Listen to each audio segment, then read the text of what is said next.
Welcome. Go ahead and step onto the flight deck. Grab your seat in the Bombardier Q400 cockpit because today we're mastering the vertical navigation FMS standard operating procedure. If you're already operating advanced FMS setups, you know the deal. VNAV isn't just some polite suggestion to the airplane. It's a strict, precise mathematical profile. So we're going to completely demystify the entries, the system limits, and the underlying logic step by step. Let's get into it.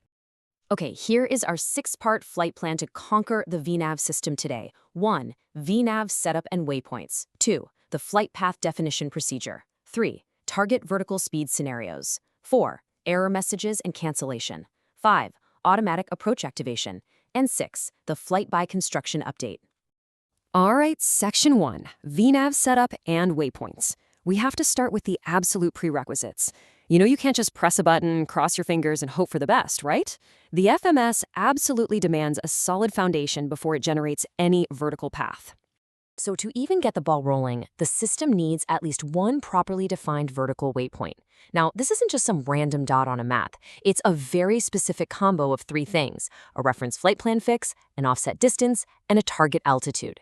And actually, even after you build that flawless waypoint, you're still going to need a target vertical speed, or TVS, to actually bring the VNAV mode to life. Moving right along to Section 2, the flight path definition procedure. This is the actual button-pushing sequence to program that path into the FMS. Following these SOPs to the letter is literally what keeps us ahead of the aircraft. We've got to follow these 6 exact steps, in this exact order. Step 1, confirm you have an active flight plan. No exceptions here, because the FMS uses those flight plan waypoints to actually define the VNAV waypoints. Step 2, hit the VNAV button to pull up the VNAV path page. Step 3, enter your waypoint by grabbing its reference number and hitting enter. Step 4, enter your offset. Step 5, enter your target altitude, which, could be an altitude or a flight level. And finally, Step 6, punch in that target vertical speed. Now, here's a really handy trick to memorize offsets effortlessly. When you hit Step 4 and that cursor expands over the offset distance field, you just use the plus-minus key. The golden rule here? Minus means prior, plus means pushing past. It's super catchy, right? A minus sign simply means your offset is prior to the fix, and a plus sign means you're pushing past it. But hey, while you're plugging all this in, you really have to know what the FMS will flat out reject. Remember the valid legs rule. If an altitude constraint is just advisory, like on a conditional or manual termination leg, that terminator is invalid. And legs like heading to altitude or hold to altitude, completely invalid. The system just sees them as a massive gap in the flight plan and will immediately cancel your VNAV. Poof, gone.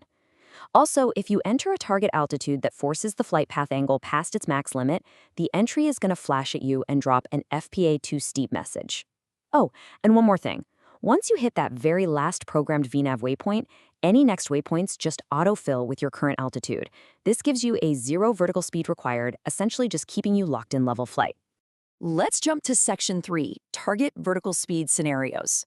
Honestly, TVS is the heartbeat of your entire descent profile. It commands your descent rate from the calculated top of descent down to that first VNAV waypoint. And remember, that's from the top of descent, not wherever your present position happens to be. Okay, I've got another great mental math trick for you here. To nail a perfectly smooth 3-degree descent angle in the Q400, just take your ground speed and multiply it by 5. That's it. So say you're cruising at 400 knots, multiply by 5, and boom, enter 2,000 feet per minute into that TVS field. It's practically effortless.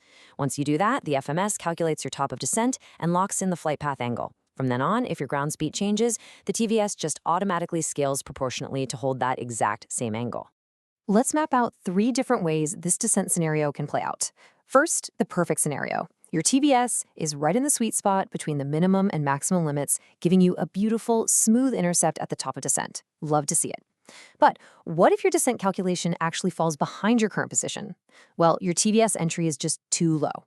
To stop the plane from doing a massive rapid nosedive to catch up, the FMS blinks at you with a TGT vs low message.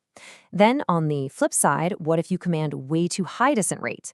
Your top of descent gets delayed, the angle gets insanely steep, and if it breaks the max flight path angle limit, you're getting a TGT vs higher. And just a quick reminder, the absolute hard cap for TVS is 6,000 feet per minute. Do not push past that. Moving to Section 4, Error Messages and Cancellation. Look, FMS entries don't always go flawlessly. When the automation pushes back, you need to instantly know exactly what the aircraft is trying to tell you so you can troubleshoot on the fly. You really want to have these literal FMS error messages memorized. Let's break them down real quick. ADC, alt inval, means your altitude is below flight level 180 and only pressure altitude is available.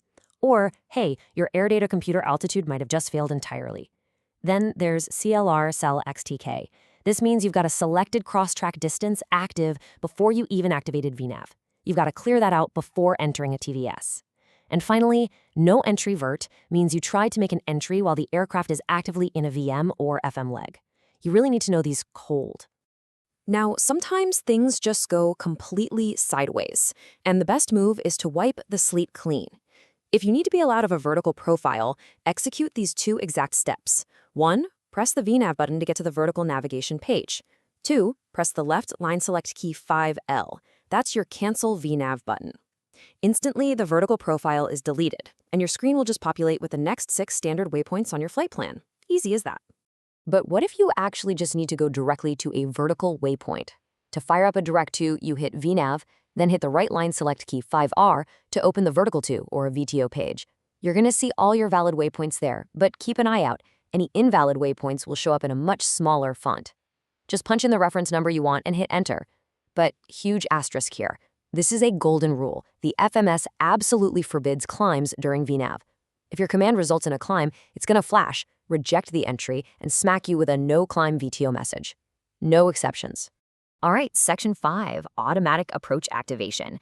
With the en route stuff handled, we're heading into the terminal environment. This is where the FMS really flexes its automation muscles, automatically arming your approach once you hit that 30 nautical mile ring. There's a pretty stark difference in the FMS logic here, and it all depends on one thing.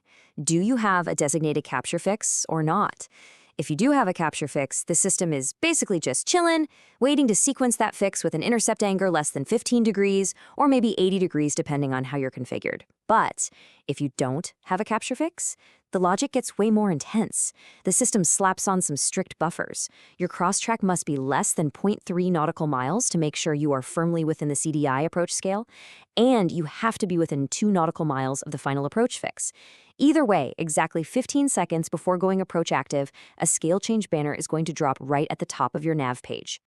And lastly, section 6, the flyby construction update. Let's talk about a really critical software evolution.